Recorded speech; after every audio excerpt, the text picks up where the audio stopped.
intact yung daddy ever found.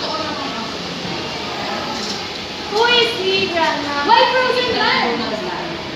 It is a living man, but he is not alone. 3,000 years before the birth of man, this man's life will end the pilot's death, but his body will remain on the mountain for over 5,000 years.